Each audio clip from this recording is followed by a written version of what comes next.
2024 लोकसभा चुनाव के लिए सियासी दलों ने जमीन तैयार करनी शुरू कर दी है। भारत में चुनाव हो और धर्म की एंट्री ना हो, ये ठीक वैसे ही नामुमकिन है जैसे कि सूरज का पश्चिम से निकलना। सभी सियासी दलों में धर्म को हथियार बनाकर चलाने वाले योद्धा पाए जाते हैं और यूपी में सपा की ओर से इस हथियार को चलाने वाले नए सिपाह सलार बन चुके हैं स्वामी प्रसाद मौर्य।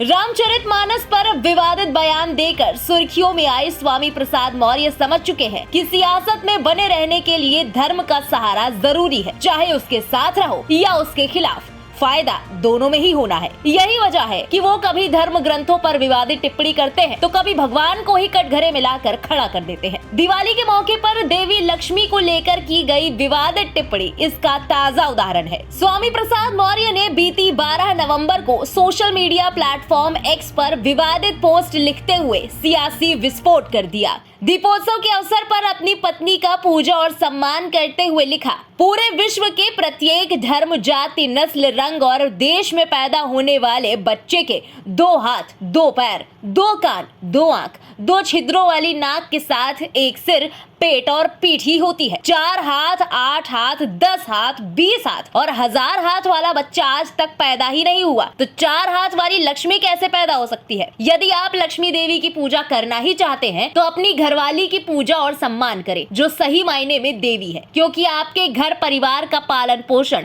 सुख समृद्धि, खान पान और देखभाल की जिम्मेदारी बहुत ही निष्ठा के साथ निभाती है। स्वामी प्रसाद मौर्य के इस पोस्ट के बाद सियासी गलियारों में बयानों का एक गुबार सा छा गया है। ऐसा लगा कि मानो दिवाली के धमाके के बाद धुंध तैर रही है। हनुमानगढ़ी के महंत राजू दास ने स्वामी प्रसाद मौर्य के बयान पर पलटवार करते हुए कहा कि हम सनातनी हैं, सहिष्णु हैं। यही वजह है कि स्वामी प्रसाद मौर्य लगातार ऐसे बयान देते हैं। स्वामी प्रसाद मौर्य का शुद्ध रूप से मैं यही कहूंगा कि विनाश काले विपरीत बुद्धि। जिस प्रकार से मां लक्ष्मी के बारे में उनका कमेंट है, दुर्भाग्यपूर्ण है। इसका पुरजोर विरोध करते, निंदा करते हैं।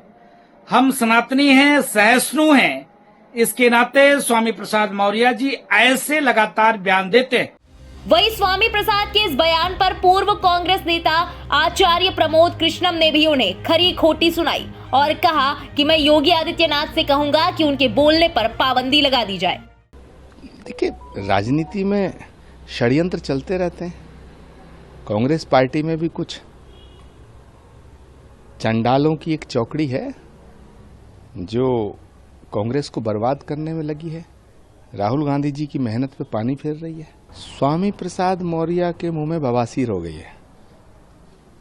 स्वामी प्रसाद मौर्य जी को इलाज की बहुत जरूरत है। मैं योगी आदित्यनाथ जी से कहूंगा कि उनके बोलने पे पाबंदी लगाएं।